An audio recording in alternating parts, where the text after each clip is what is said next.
is great because we make the stuff that cures the balance of payments deficit. More than almost any other state. We are now the third largest manufacturing state in the United States. We are number 4 when it comes to value added for manufactured products. And we still know how to make stuff with a large service component. In fact, things started looking pretty good in the state in towards the tail end of 2006, when the dollar was dropping in value, and the largest complaint I was hearing is we can't get shipping containers to ship stuff out of here. Well, that changed pretty quick. Well, it's also going to change back again, because the drop in the value of the dollar is not political will, it's physics. It's going to happen. The reason is because of the trade deficit, and China has to float the yuan. Folks, what's going to happen if China doesn't float the yuan and doesn't increase the value of the yuan? The next big asset bubble is going to be in China. They're going to do just as what happened in Japan 15 years ago. If the currency doesn't get expensive, people in China are going to have lots of surplus cash kicking around, and they're going to put it in hard assets, and the value of property in coastal China is going to go through the roof. And that's where the next big asset bubble is going to be, unless the Chinese government does the right thing. And so far, I've been really impressed with their macroeconomic policies. They've been doing things right now for about 8 years running. So the value of the dollar is going to drop, and I tell you, that really says great things for Ohio going forward. It says bad things for the coast, because the coast of the United States is where consumption takes place, and that they live on a diet of cheap imported goods. You know, things like BMWs, which I consider to be Volkswagens for the insecure. Now, going forward, what I've got is some complicated graphs that we're going to post on the OEDA website that shows the relative position of the dollar to specific currencies, but the dollar is dropping against every single major trading currency in the industrial world. It's dropping compared to the euro, the Canadian dollar, and to the yen. In fact, the thing that's dropping least quickly to is getting parity with is the pound, because the British economy is resembling ours. If you look at currencies in the developing world, and I put Korea here just because I run out of room, I don't know which graph they really belong on, there are a couple things to pay attention to. The first thing is the thin red line is the value of the Chinese yuan to the dollar. Notice that it has been dropping ever since China floated the yuan, but if you're going to bet on the currency to appreciate, the yuan is the one to bet on if you can find some hanging around your local 7-Eleven. The value of the U.S. dollar can appreciate compared to the Mexico peso. The reason is narco-terrorism is going to really play an impact on the value of the peso going forward, and a flight to safety will probably ensue. Now, let's pay attention to the auto sector.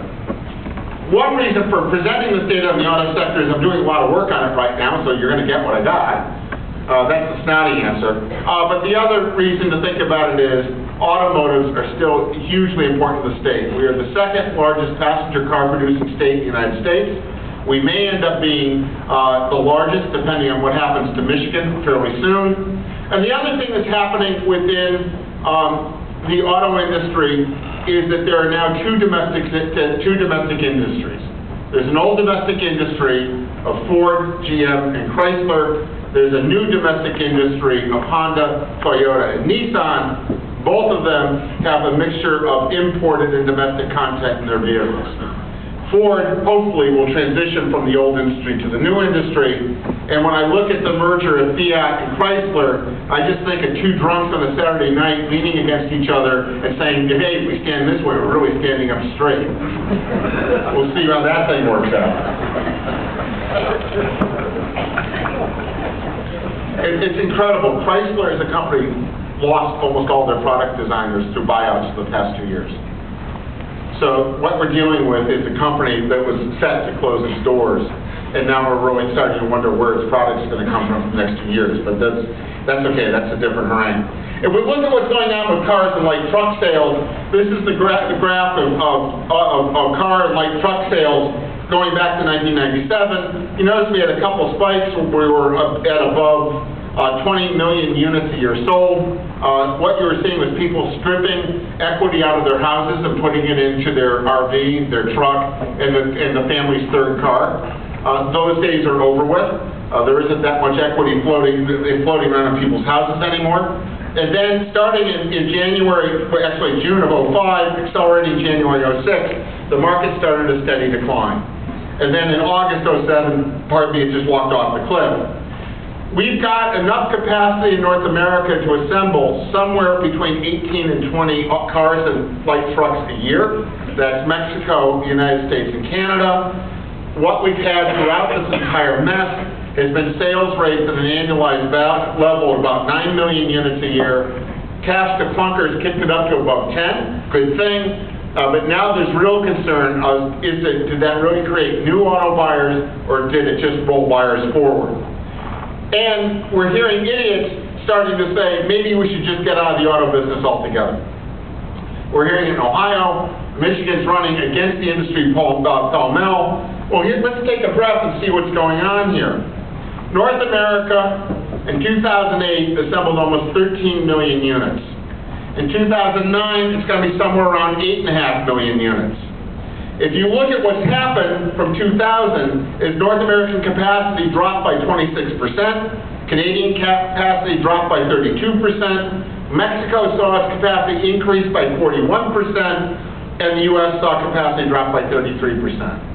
What happened with Mexico? What happened with Mexico was Ford built a very large production platform in Hermosillo, Mexico, as a bargaining chip against the UAW, saying if you don't give us a working relationship, we're moving all our production to Mexico. And the UAW, thankfully, took that to heart and worked with the company to save the company.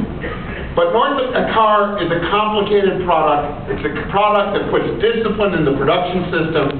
It's a product that has lots of technology in it, and it's heavy. So that really means it's a product that's going to be made in North America somewhere. And in the United States component of this market, we are going to be assembling somewhere between 10 and 12 million units a year, somewhere in the United States. So where is that somewhere? Well, two things we know. In 2008, just a bit more than 50% of total car production in North America was done in UAW and CAW plants. In fact, it was 52%. This year, more than half of all production is going to come from non-UAW and CAW plants.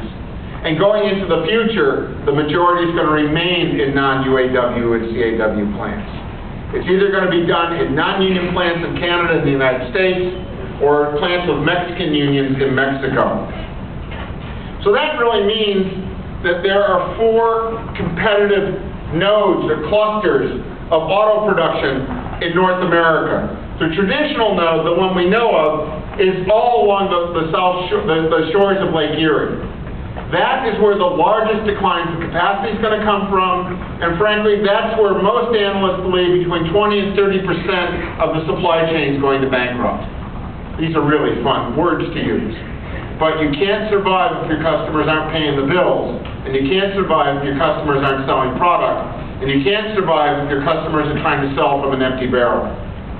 You also aren't going to survive if you don't have flexibility across the entire work chain. Now, the industry is going to survive here. It's going to be dominated by Ford. It's going to be dominated by GM. But also realize that GM is going to do most of their design of their trucks in Detroit. Increasingly, their small cars are going to be engineered out of Korea, and the mid-sized cars are going to maybe engineered out of Europe. That still isn't clear yet. Ford is sourcing most of their mid-sized cars out of Europe. They're doing all their truck designs, including SUVs in Detroit. And Ford has a North American strategy that they're starting to play out. That's important for us when it comes to Avon Lake.